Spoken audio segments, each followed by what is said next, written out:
अस्सलाम वालेकुम स्टूडेंट्स, कैसे हैं आप लोग? उम्मीद है आप सब खैरियत से होंगे। आई एम सईदा कामना Nadeem, I am your biology teacher for class 9th। Students, आज हम पढ़ने जा रहे हैं माइटोकॉन्ड्रिया।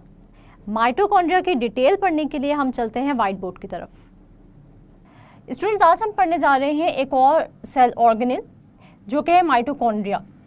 हम माइटोकॉन्ड्रिया की डिटेल पढ़ते हैं और साथ ही साथ इसकी डायग्राम को भी स्टडी करते हैं। स्टूडेंट्स, हमारे पास माइटोकॉन्ड्रिया एक ऐसा सेल ऑर्गेनेल है जो कि डबल मेम्ब्रेन बाउंडेड है, यानी इसके अंदर दो लेयर्स हैं। माइटोकॉन्ड्रिया को हम अगर सिंगुलर होगा यानी एक होगा तो हम इसको माइटोकॉन्ड्रियन कहेंगे। अगर हम ज़्यादा माइटोकॉन्ड्रिया की बात करें तो हम माइटोकॉन्ड्रियन का लफ्ज़ चूज़ नहीं करेंगे, बल्कि हम यूज़ करेंगे माइटोकॉन्ड्रिया का लफ्ज़। यानी mitochondrion is used for a singular mitochondrion, और अगर ज़्यादा होंगे तो हम प्लूरल लफ्ज़ चूज़ करेंगे और वो होगा माइटोकॉन्ड्रिया। माइटोकॉन्ड्रिया हमारी सेल का बहुत ही इम्पॉर्टेंट सेल ऑर्गेनेल है। और ये इम्पॉर्टेंट क्यों है? क्योंकि हम कहते हैं कि माइटोकॉन्ड्रिया पावर हाउस है सेल का।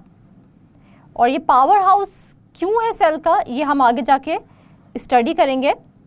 इससे पहले कि हम माइटोकॉन्ड्रिया को डिटेल में स्टडी करें, हम इसके डायग्राम को स्टडी कर लेते हैं, जिससे कि आप लोगों को मैं शो कराऊंगी माइटोकॉन्ड्रिया के डिफरेंट स्ट्रक्चर्स या पार्ट्स। उसके बाद हम माइटोकॉन्ड्रिया के स्ट्रक्चर की डिटेल में जाएंगे। स्टूडेंट्स, ये आप लोगों के पास माइटोकॉन्ड्रिया की डायग्राम है, जिसके अंदर आप लोगों को नज़र आ रहा है कि माइटोकॉन्ड्रिया जो है ये सिंगल मेम्ब्रेन बाउंडेड नहीं है, बल्कि डबल मेम्ब्रेन बाउंडेड है। इसके अंदर जो आप लोगों को ये बाहर की तरफ जो लेयर नज़र आ रही है या ये जो बाउंड्री नज़र आ रही है, ये है आउटर मेम्ब्रेन। और ये आप लोगों को नज़र आ रही है कि ये स्मूथ है, बिल्कुल सीधी सीधी आपको नज़र आ रही है, ईवन नज़र आ रही है। तो हम कहते हैं कि आप लोगों को जो ये नज़र आ रही है लेयर, ये क्या है? आउटर मेम्ब्रेन है, यानी बाहर की लेयर आप लोगों को नज़र आ रही है माइटोकॉन्ड्रिया की। और ये लेयर स्मूथ है, यानी कि बिल्कुल ईवन है। लेकिन अगर स्टूडेंट्स हम लोग ये देखें, आपको ये जो इनर लेयर नज़र आ रही है माइटोकॉन्ड्रिया की, इसके अंदर आप लोगों को कुछ फिंगर लाइक प्रोजेक्शंस नज़र आ रही हैं या आउटग्रोथ नज़र आ रही हैं, जिनको हम कहते हैं कि ये इनफोल्डिंग्स हैं। किस चीज़ की? इनर मेम्ब्रेन ऑफ माइटोकॉन्ड्रिया की। और हम देखते हैं कि ये आपको ये जो इनर लेयर है ये स्मूथ नहीं है, बल्कि इसके अंदर इनफोल्डिंग्स आप लोग को, जैसे मैंने आप लोगों को बताया कि आउटग्रोथ या फिंगर लाइक प्रोजेक्शंस नज़र आ रही है, जिनको हम लोग क्या नाम दे रहे हैं? हम कह रहे हैं कि ये इनर मेम्ब्रेन है और इन फोल्डिंग्स को हम कहते हैं क्रिस्टी। इनर मेम्ब्रेन है ये माइटोकॉन्ड्रिया की। और ये जो फिंगर लाइक प्रोजेक्शंस आप लोगों को नज़र आ रही हैं, जैसे कि ये फिंगर लाइक प्रोजेक्शन आप लोगों को नज़र आ रही हैं, इनको हम लोग नाम देते हैं क्रिस्टी का।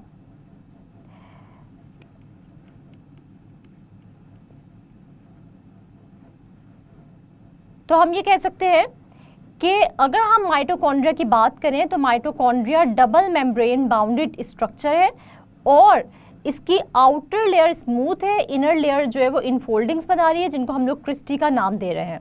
इसके बाद स्टूडेंट्स, आप लोगों को यहाँ पर एक लिक्विड लाइक मटेरियल नज़र आ रहा है ब्लू कलर का, जिसको हम लोग कहते हैं, ये क्या चीज़ है? ये है मैट्रिक्स ऑफ माइटोकॉन्ड्रियन, जिसके अंदर के आपको नज़र आ रही हैं ये इनफोल्डिंग्स भी। तो हम इसको लेबल कर देंगे मैट्रिक्स।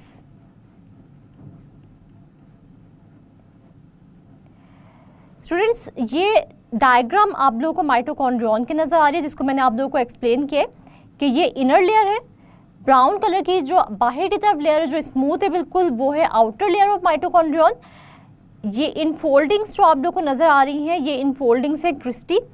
और ये जो अंदर आपको एक मैट्रिक्स नज़र आ रहा है, यहाँ एक liquid like material blue colour का नज़र आ रहा है, इसको हम लोग नाम दे रहे हैं मैट्रिक्स ऑफ माइटोकॉन्ड्रियन। अब हम लोग माइटोकॉन्ड्रिया की जो स्ट्रक्चर है उसकी डिटेल पढ़ लेते हैं। तो सबसे पहले हम लोग जो है वो इसकी डेफिनेशन की तरफ चले जाते हैं। अगर हम लोग माइटोकॉन्ड्रिया को डिफ़ाइन करना चाहें तो हम लोग कैसे डिफ़ाइन कर सकते हैं? हम लोग डिफ़ाइन करते हैं माइटोकॉन्ड्रिया को कि माइटोकॉन्ड्रियन जो है ये एक क्या है? एक डबल मेम्ब्रेन बाउंडेड स्ट्रक्चर है। सबसे पहले हम लोग डेफिनेशन लिख लेते हैं माइटोकॉन्ड्रिया की।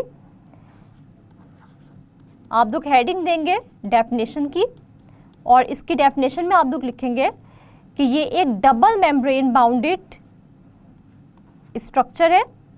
जैसे मैंने आप लोगों को बताया कि इसकी एक आउटर लेयर होती है और एक होती है inner layer. Double membrane bounded structure है और हम ये देखते हैं क्योंकि ये एक मेम्ब्रेन बाउंडेड स्ट्रक्चर है, इसलिए इसका मतलब ये हुआ कि ये अगर हम इसकी अक्रेंस में जाएं तो ये अकर करेगा सिर्फ और सिर्फ यूकैरियोटिक सेल्स में। क्योंकि ये मेम्ब्रेन बाउंडेड स्ट्रक्चर है इसलिए ये प्रोकैरियोटिक सेल के अंदर प्रेजेंट नहीं हो सकता। तो जितने भी यूकैरियोट्स हैं या जितने भी यूकैरियोटिक सेल्स हैं उनमें माइटोकॉन्ड्रिया पाया जाएगा। लेकिन अगर हम यही प्रोकैरियोट्स की बात करेंगे तो हम ये देखते हैं कि ये एब्सेंट होगा प्रोकैरियोट्स में, क्योंकि हमें पता है कि प्रोकैरियोटिक सेल्स के अंदर कोई भी मेम्ब्रेन बाउंडेड स्ट्रक्चर प्रेजेंट नहीं होता। तो absent in prokaryotes and present in eukaryotes. आप लोग को अगर इसकी डेफिनेशन आती है माइटोकॉन्ड्रिया की तो आप लोग कैसे लिखेंगे कि mitochondria is a double membrane bounded structure that is present in eukaryotic cells, या आप लोग यूँ भी लिख सकते हैं कि mitochondria is a double membrane bounded structure that is found in eukaryotes. और ये एब्सेंट होगा किसके अंदर? प्रोकैरियोट्स के अंदर ये क्या होगा? एब्सेंट होगा।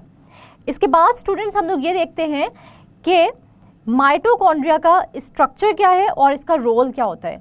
सबसे पहले हम लोग ये देख लेते हैं कि अगर माइटोकॉन्ड्रिया के फंक्शन या रोल की हम बात करें तो हमारे सेल्स में माइटोकॉन्ड्रिया की क्या इंपॉर्टेंस होती है। तो हम यहाँ पर देखते हैं कि इसका फंक्शन क्या है। यहाँ पर हम लोग फंक्शन की हेडिंग दे देते हैं कि फंक्शन इसका क्या होता है कि ये साइट होती है किस चीज़ की? ये सेलुलर रेस्पिरेशन की साइट होती है। यानी कि माइटोकॉन्ड्रिया के अंदर क्या होगी? सेलुलर रेस्पिरेशन होगी। सेलुलर रेस्पिरेशन की अगर हम बात करें तो सेलुलर रेस्पिरेशन जैसे स्टूडेंट्स आप लोग 7 चैप्टर में आगे जाके सेलुलर रेस्पिरेशन की डिटेल भी पढ़ेंगे। यहाँ पर मैं आप लोगों को सिर्फ एक छोटी सी जो है वो आपको इन्फॉर्मेशन दे देती हूँ कि सेलुलर रेस्पिरेशन वो प्रोसेस होता है जिसके अंदर फूड की ब्रेकडाउन होती है, breakdown of food molecules. Food molecules जो है वो टूटते हैं, breakdown of food molecules with the help of oxygen. Oxygen की मौजूदगी में फूड मॉलिक्यूल्स टूटते हैं और हम लोग ये देखते हैं कि एनर्जी रिलीज होती है in the form of ATP, यानी एटीपी की फॉर्म में एनर्जी रिलीज होगी। ऑक्सीजन की हेल्प से जो है वो क्या होगा? फूड की ब्रेकडाउन होगी। ऑक्सीजन जो है वो इस फूड को, इन फूड मॉलिक्यूल्स को जो है वो तोड़ेगी और एनर्जी रिलीज होगी। किस फॉर्म में एनर्जी रिलीज होगी? एनर्जी रिलीज होगी in the form of ATP. ATP की फॉर्म में एनर्जी रिलीज होगी और इस प्रोसेस को हम लोग नाम देते हैं सेलुलर रेस्पिरेशन का। और सेलुलर रेस्पिरेशन की वजह से ही हम ये देखते हैं कि हमारी लाइफ की जितनी भी एक्टिविटीज़ होती हैं जिनके लिए हमें एनर्जी चाहिए होती है, वो एनर्जी हमारे सेल्स जो है वो हमारे फूड के मॉलिक्यूल्स को तोड़ के ही जनरेट करते हैं। और यही एटीपी हमारे डिफरेंट जो लाइफ की एक्टिविटीज़ होती है उनकी परफॉर्मेंस में क्या करती हैं? ये एटीपी अपना रोल प्ले करती हैं। तो हम ये देखते हैं कि ये एटीपी हमारी डिफरेंट लाइफ एक्टिविटीज़ को क्या करेगी? कंट्रोल करेगी। और साथ ही साथ हम लोग ये देखते हैं कि एटीपी के साथ साथ जो है वो यहाँ पर जैसे ऑक्सीजन यूज़ हुई है फूड मॉलिक्यूल के ब्रेकडाउन के लिए, और यहाँ से इस प्रोसेस के एंड पर जो है वो जब एटीपी रिलीज होगी साथ ही साथ जो है वो हम लोग देखते हैं कार्बन डाइऑक्साइड गैस भी रिलीज होगी। CO2 गैस यानी कि कार्बन डाइऑक्साइड गैस भी रिलीज होगी। उसके बाद स्टूडेंट्स हम लोग ये देखते हैं कि क्योंकि हमने ये पढ़ा कि माइटोकॉन्ड्रिया एक ऐसा सेल ऑर्गेनेल है, यानी कि माइटोकॉन्ड्रियन एक ऐसा सेल ऑर्गेनेल है जो कि एनर्जी प्रोड्यूस कर रहा है, एटीपी प्रोड्यूस कर रहा है। ठीक है, ये एटीपी जनरेशन की वजह से हम ये कहते हैं कि ये पावर हाउस है सेल का। स्टूडेंट्स अगर आप लोगों से ये पूछा जाए लॉन्ग क्वेश्चन में कि write note on power house of cell, तो आप लोगों को ये पता चल जाना चाहिए कि पावर हाउस ऑफ सेल जो है वो क्या है। पावर हाउस ऑफ सेल का मतलब है कि आप लोग बात कर रहे हैं माइटोकॉन्ड्रिया की, और माइटोकॉन्ड्रिया पर आप लोग जो है वो नोट लिखेंगे विद डायग्राम। इसके बाद स्टूडेंट्स हम लोग ये देखते हैं कि हम ये कहते हैं कि माइटोकॉन्ड्रिया जो है वो क्या है, एनर्जी प्रोडक्शन सेंटर भी है। हम इसको पावर हाउस के साथ साथ जो है वो क्या कह सकते हैं, हम इसको एक और नाम भी दे सकते हैं कि mitochondria are energy production centres, energy production centres. इसके बाद स्टूडेंट्स हम लोग माइटोकॉन्ड्रिया का डिटेल जो है वो स्ट्रक्चर देख लेते हैं। जैसे मैंने आप लोगों को डायग्राम के थ्रू भी जो है वो शो किया था कि माइटोकॉन्ड्रिया जो है वो कितनी लेयर्स पर मुश्तमिल होता है और इन लेयर्स की जो नेचर है वो कैसी होती है, ये स्मूथ इन नेचर है लेयर्स या फिर जो है वो इनफोल्डिंग्स बना रहे हैं, तो वो मैंने आप लोगों को बताया। हम इसकी जो है वो स्ट्रक्चर की डिटेल देख लेते हैं। आप लोग यहाँ पर अब हेडिंग बनाएंगे स्ट्रक्चर की और हम ये देखते हैं कि अगर हम इसके स्ट्रक्चर की बात करें तो जैसे मैंने आप लोगों को बताया कि ये एक डबल मेम्ब्रेन बाउंडेड स्ट्रक्चर रखता है, डबल मेम्ब्रेन बाउंडेड स्ट्रक्चर रखता है ये। और इसकी जो दो लेयर्स हैं उनको, उनमें से एक लेयर की अगर हम लोग बात करें तो वो है इनर लेयर या इनर मेम्ब्रेन और दूसरी लेयर है आउटर मेम्ब्रेन यानी बाहर वाली layer, inner membrane and outer membrane. पहले हम लोग बात कर लेते हैं इसकी आउटर मेम्ब्रेन की कि आउटर मेम्ब्रेन की नेचर कैसी होती है, आउटर मेम्ब्रेन आप लोगों को कैसी दिखाई देती है। तो स्टूडेंट्स जैसे मैंने आप लोगों को डायग्राम में भी दिखाया था कि माइटोकॉन्ड्रिया की जो आउटर लेयर होती है वो हमेशा स्मूथ होती है यानी इवन होती है। आउटर मेम्ब्रेन की अगर हम बात करें तो आउटर मेम्ब्रेन हमेशा क्या होगी, स्मूथ होगी, इवन होगी। लेकिन अगर हम इसकी इनर लेयर की या इनर मेम्ब्रेन की बात करें तो आप लोगों को कुछ आउटग्रोथ्स नज़र आएंगी या इनफोल्डिंग्स नज़र आएंगी या फिंगर लाइक प्रोजेक्शंस नज़र आएंगी जिनको हम लोग नाम देंगे क्रिस्टी का। इनर मेम्ब्रेन फॉर्म्स इनफोल्डिंग्स और इन फोल्डिंग्स को हम लोग नाम देंगे क्रिस्टी का। लेकिन अगर हम एक इनफोल्डिंग की बात करेंगे तो हम नाम उसको देंगे क्रिस्टा का। क्या नाम देंगे, क्रिस्टा। इसका मतलब ये हुआ कि जब भी हम प्लूरल यानी ज़्यादा इनफोल्डिंग्स की बात करेंगे तो वो क्रिस्टी और अगर हम सिंगुलर की बात करेंगे तो वो क्या होगा, crista. Singular is crista and plural is known as cristae. यानी ज़्यादा इनफोल्डिंग्स की अगर हम लोग बात करेंगे स्टूडेंट्स तो इसका मतलब ये हुआ कि हम लोग जो है वो इसके लिए वर्ड यूज़ करेंगे क्रिस्टी का। और अगर हम एक इनफोल्डिंग की बात करेंगे यानी कि सिंगल की बात करेंगे तो हम लोग क्या करेंगे, कौन सा वर्ड यूज़ करेंगे, क्रिस्टा का वर्ड यूज़ करेंगे। इसके बाद स्टूडेंट्स हम लोग ये देखते हैं कि ये जो इनर लेयर है या इनर मेम्ब्रेन है ये इनफोल्डिंग्स क्यों बना रही है, इसका क्या फ़ायदा होता है या इसकी क्या इंपॉर्टेंस होती है, क्या सिग्निफिकेंस इसका होता है। तो हम ये देखते हैं कि क्रिस्टी का अगर हम रोल देखें तो ये इनफोल्डिंग्स जो ये क्या करती हैं, क्रिस्टी जो है वो क्या करती हैं या ये इनफोल्डिंग्स जो है वो क्या करती हैं, ये सरफेस एरिया इंक्रीज करती हैं फॉर द रिएक्शन। यानी माइटोकॉन्ड्रिया क्योंकि इसके अंदर जो है वो क्या होते हैं, डिफरेंट रिएक्शंस होते हैं, सेलुलर रेस्पिरेशन हो रही है, तो आपको जो है वो ज़्यादा सरफेस एरिया चाहिए फॉर द सेलुलर रेस्पिरेशन। इस वजह से हम लोग ये देखते हैं कि आउटर लेयर तो स्मूथ है लेकिन इनर जो लेयर होती है वो क्या बना देती है, ज़्यादा सी इनफोल्डिंग्स बना देती है ताकि इसके जो रिएक्शन की साइट है उसका सरफेस एरिया क्या हो जाए, इंक्रीज हो जाए। तो हम कहते हैं कि क्रिस्टी का जो रोल है वो क्या होता है, increase the surface area for the reaction. या आप लोग को शॉर्ट क्वेश्चन भी आ सकते हैं कि व्हाट इज़ द सिग्निफिकेंस या what is the role of cristae. तो आप लोग को पता होना चाहिए कि इनर जो मेम्ब्रेन होती है माइटोकॉन्ड्रिया की वो इंक्रीज करती है surface area for the reaction, surface area for the biochemical reaction. और यहाँ पर हम लोग किसकी बात कर रहे हैं, हम बात कर रहे हैं सेलुलर रेस्पिरेशन की। इसके बाद स्टूडेंट्स हम लोग बात कर लेते हैं कि आपको ये जो इनफोल्डिंग्स है ये कहाँ पर नज़र आएंगी। आप लोग को ये नज़र आएंगी मैट्रिक्स में। तो इसका मतलब ये हुआ कि आपके पास जो है वो मैट्रिक्स क्या है, मैट्रिक्स जो है ये वो एरिया है या ये वो लिक्विड लाइक मटेरियल है जिसके अंदर ये इनफोल्डिंग्स आप लोगों को नजर आएंगी।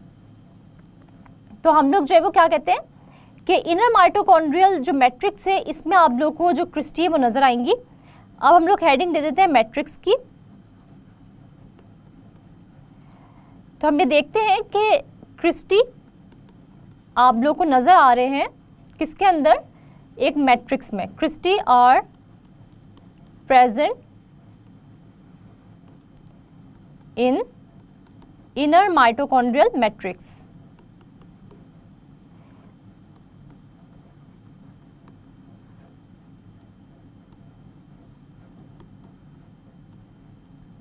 इसके बाद स्टूडेंट्स अगर हम लोग देखें कि माइटोकॉन्ड्रिया में और कौन कौन से स्ट्रक्चर प्रेजेंट होते हैं, तो एक और जो इसका हम देखते हैं कि आप लोगों को एक्सेप्शन नज़र आती है, यानी दूसरी बहुत सारे सेल ऑर्गेनेल्स हम लोग ने जैसे न्यूक्लियस को स्टडी किया, राइबोसोम को स्टडी किया, हम लोग देखते हैं कि आपको न्यूक्लियस के अंदर मौजूद डीएनए नज़र आता है। लेकिन हम ये देखते हैं कि माइटोकॉन्ड्रिया भी एक ऐसा सेल ऑर्गेनेल है जो कि अपना डीएनए रखता है और इसके अंदर अपने राइबोसोम्स भी मौजूद होते हैं। तो हम लोग ये देखते हैं कि माइटोकॉन्ड्रिया भी एक ऐसा स्पेशल जो है वो सेल ऑर्गेनेल है जो कि अपना डीएनए भी रखता है और अपने राइबोसोम्स भी रखता है। तो हम लोग ये देखते हैं कि यहाँ पर कौन से स्ट्रक्चर्स और प्रेजेंट होते हैं माइटोकॉन्ड्रिया के स्ट्रक्चर में। तो आप लोग को दिखाई देता है डीएनए, जिसको हम लोग कहते हैं कि ये क्या है, माइटोकॉन्ड्रियल डीएनए। क्योंकि ये माइटोकॉन्ड्रिया का अपना डीएनए इसलिए हम लोग कहते हैं कि ये माइटोकॉन्ड्रियल डीएनए है।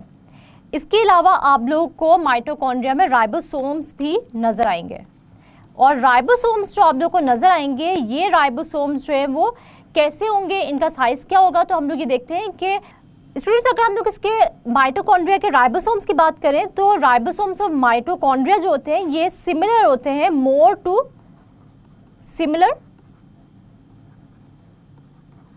To bacterial ribosomes. Bacterial ribosomes की तरह के इनके राइबोसोम्स होते हैं, यानी माइटोकॉन्ड्रिया के जो राइबोसोम्स हैं वो किस तरह के होंगे, वो बैक्टीरिया के राइबोसोम्स की तरह के होंगे। हम इसका कंपैरिजन किससे कर रहे हैं, हम लोग ये देख रहे हैं कि क्या ये जो माइटोकॉन्ड्रिया के राइबोसोम्स है ये बैक्टीरिया या प्रोकैरियोटिक सेल के राइबोसोम्स की तरह के हैं या फिर ये यूकैरियोटिक सेल के राइबोसोम्स की तरह हैं। तो स्टूडेंट्स हम ये देखते हैं कि माइटोकॉन्ड्रिया के जो राइबोसोम्स हैं ये ज़्यादा सिमिलर होते हैं किससे, बैक्टीरिया के राइबोसोम्स से ये ज़्यादा सिमिलर होते हैं या उनके जैसे होते हैं, और यूकैरियोटिक जो राइबोसोम्स हैं उनकी तरह के ये नहीं होते। तो इसका मतलब ये हुआ कि अगर आप लोग जो है वो याद करें कि यूकैरियोटिक राइबोसोम्स और प्रोकैरियोटिक राइबोसोम्स में क्या डिफरेंस है, तो हमें पता है कि यूकैरियोटिक राइबोसोम्स जो है वो लार्जर इन साइज होते हैं और प्रोकैरियोटिक राइबोसोम्स क्या होते हैं, स्मॉलर इन साइज होते हैं। इसके बाद स्टूडेंट्स हम लोग एक दफ़ा इसकी डायग्राम को स्टडी कर लेते हैं और हम देख लेते हैं कि जो स्ट्रक्चर्स हमने एक्सप्लेन अभी किए हैं आपके सामने, वो मैं आप लोगों को एक दफ़ा डायग्राम के थ्रू जो है वो क्या करती हूँ, दिखा देती हूँ कि हमने कौन कौन से स्ट्रक्चर्स जो है वो यहाँ पर देखे हैं, इसकी इनर मेम्ब्रेन आउटर मेम्ब्रेन कैसी है, और साथ ही साथ जो है वो हम लोग देख लेते हैं कि जो क्रिस्टी हमने देखी है यानी कि जो इनफोल्डिंग्स हमने देखी हैं वो आप लोग को कैसी नज़र आ रही हैं। ये स्टूडेंट्स हमारे सामने जो है वो डायग्राम है माइटोकॉन्ड्रिया की, जिसके अंदर मैंने आप लोगों को जैसे बताया कि माइटोकॉन्ड्रिया जो है क्या है, एक डबल मेम्ब्रेन बाउंडेड स्ट्रक्चर है। ये आपको उसकी आउटर मेम्ब्रेन नज़र आ रही है जिसको कि हमने जो है वो लेबल भी किया हुआ है। फिर आपको ये इसकी इनर लेयर नज़र आ रही है जो कि इनफोल्डिंग्स बना रही है, हमने इसको लेबल कर दिया इनर लेयर या इनर मेम्ब्रेन के तौर पे। उसके बाद ये जो इनफोल्डिंग्स हैं इनको हम लोग नाम दे रहे हैं क्रिस्टी का, और ये इनफोल्डिंग्स जिस जगह प्रेजेंट है इसको हम लोग नाम दे रहे हैं मैट्रिक्स का। तो ये हमारे पास जो है माइटोकॉन्ड्रिया का स्ट्रक्चर था जिसकी हम लोग ने जो है वो डिटेल भी पढ़ी और हमने देखा कि इनर मेम्ब्रेन जो है वो इनफोल्डिंग्स बनाती है, आउटर मेम्ब्रेन जो है वो स्मूथ होती है। स्टूडेंट्स यहाँ पर मैं आप लोगों से एक छोटा सा क्विज लेती हूँ ताकि मुझे पता चल सके कि आप लोगों को ये टॉपिक जो है वो समझ आया है या नहीं आया। और इस क्विज में मैं आप लोगों से शॉर्ट क्वेश्चंस पूछूंगी और आप लोगों को बताऊंगी कि माइटोकॉन्ड्रिया का टॉपिक जो है वो लॉन्ग में आपसे किस तरह पूछा जा सकता है और आपने इस लॉन्ग क्वेश्चन को किस तरह अटेम्प्ट करना है। तो हम अपने क्विज की तरफ चलते हैं। तो सबसे पहला जो क्वेश्चन मैं आप लोगों से पूछने जा रही हूँ कोई इसका, वो हम देख लेते हैं। स्टूडेंट्स, ये शॉर्ट क्वेश्चंस आप लोगों ने ज़रूर प्रिपेयर करने हैं और आप लोगों के लिए एक छोटी सी एक्टिविटी भी है, और वो एक्टिविटी ये कि आपने इन शॉर्ट क्वेश्चंस की और लॉन्ग क्वेश्चन की रिटन प्रैक्टिस भी ज़रूर करनी है। तो हमारे पास जो पहला शॉर्ट क्वेश्चन है वो है व्हाट आर क्रिस्टी। आप लोगों को पता है कि क्रिस्टी जो है वो क्या होते हैं?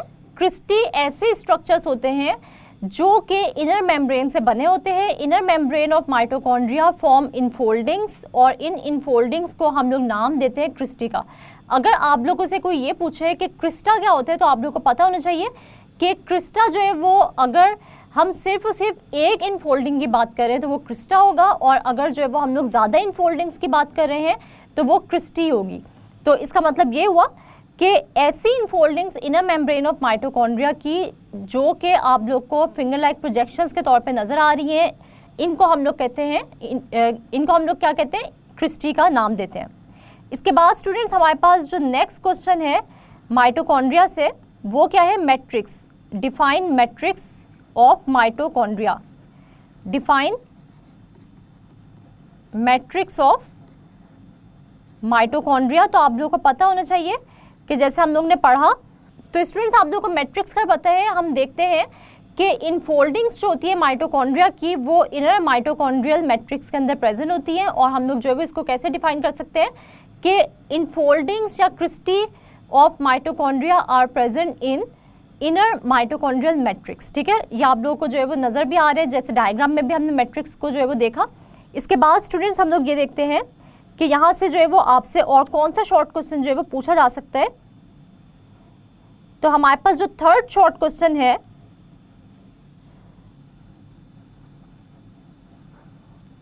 वो है गिव स्ट्रक्चर ऑफ, और ये बहुत ही इंपॉर्टेंट शॉर्ट क्वेश्चन है।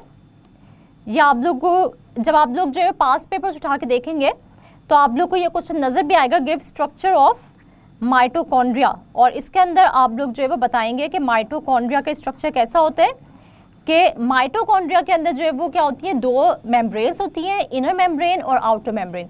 आउटर मेम्ब्रेन आपने याद रखना है कि स्मूथ होती है, इनर मेम्ब्रेन जो है वो क्या बनाती है? आउटक्रोस बनाती है या इनफोल्डिंग्स बनाती है, और इन इनफोल्डिंग्स को हम लोग नाम देते हैं क्रिस्टी का। और ये क्रिस्टी कहाँ प्रेजेंट होते हैं? ये माइटोकॉन्ड्रियल मैट्रिक्स में प्रेजेंट होते हैं। इसके अलावा आप इसके स्ट्रक्चर में ये भी लिखेंगे कि माइटोकॉन्ड्रिया के पास जो है वो अपना डीएनए होते हैं और राइबोसोम्स भी होते हैं। इनके राइबोसोम्स जो है वो बैक्टीरिया के राइबोसोम से जो है वो ज़्यादा मिलते जुलते होते हैं as compare to eukaryotic ribosomes. और हमें पता है कि जो बैक्टीरिया या प्रोकैरियोट्स के राइबोसोम्स होते हैं वो किस साइज़ के होते हैं? वो स्मॉलर इन साइज़ होते हैं यूकैरियोटिक राइबोसोम्स की निस्बत। इसके बाद स्टूडेंट्स हमारे पास जो है वो यहाँ से लॉन्ग क्वेश्चन भी आ सकता है। तो हम लोग देख लेते हैं कि लॉन्ग क्वेश्चन जो है वो आपसे कैसे पूछा जा सकता है। लॉन्ग क्वेश्चन जो है वो आपसे पूछा जा सकता है दो नामों से। राइट नोट ऑन माइटोकॉन्ड्रिया, या फिर आपसे जो है वो पूछा जा सकता है कि write note on power house of cell. तो आप लोगों को पता होना चाहिए कि पावर हाउस सेल का क्या है? माइटोकॉन्ड्रिया ही जो है वो क्या है? पावर हाउस है सेल का। और आप लोग जो है वो किस तरीके से जो है वो इसको अटेम्प्ट करेंगे? आप लोग इसको अटेम्प्ट करेंगे, सबसे पहले जो है वो आप लोग क्या करेंगे? इसकी डेफिनेशन लिखेंगे। इसके बाद आप लोग जो है वो क्या करेंगे? इसका जो है वो रोल लिखेंगे कि ये पावर जनरेशन करता है या एटीपी जो है वो प्रोड्यूस करता है during the process of cellular respiration. इसका आपने रोल या फंक्शन लिखा माइटोकॉन्ड्रिया का। इसके बाद आप लोग स्ट्रक्चर की हेडिंग देंगे, और स्ट्रक्चर की हेडिंग जो है वो आप लोग फिर इसकी सब हेडिंग्स देंगे कि आउटर मेम्ब्रेन कैसी होती है, इनर मेम्ब्रेन कैसी होती है, क्रिस्टी क्या है और मैट्रिक्स क्या है, और डीएनए और राइबोसोम्स के बारे में भी आप डिस्क्राइब करेंगे। और उसके बाद लास्ट पे आप लोग जो है वो क्या करेंगे? इसकी डायग्राम ड्रॉ करेंगे। तो स्टूडेंट्स हम लोगों ने आज जो है वो माइटोकॉन्ड्रिया स्टडी किया डिटेल में। आप लोगों ने आज एक छोटी सी एक्टिविटी परफॉर्म करनी है, और वो एक्टिविटी ये है कि आपने जो है वो माइटोकॉन्ड्रिया की डायग्राम ड्रॉ करनी है पेन से। साथ ही साथ जो मैंने आप लोगों को शॉर्ट क्वेश्चंस बताए हैं वो आपने रजिस्टर पे उनकी रिटन प्रैक्टिस करनी है, और आपने लॉन्ग क्वेश्चन भी माइटोकॉन्ड्रिया का जो है वो अटेम्प्ट करना है विथ हेडिंग्स और डायग्राम।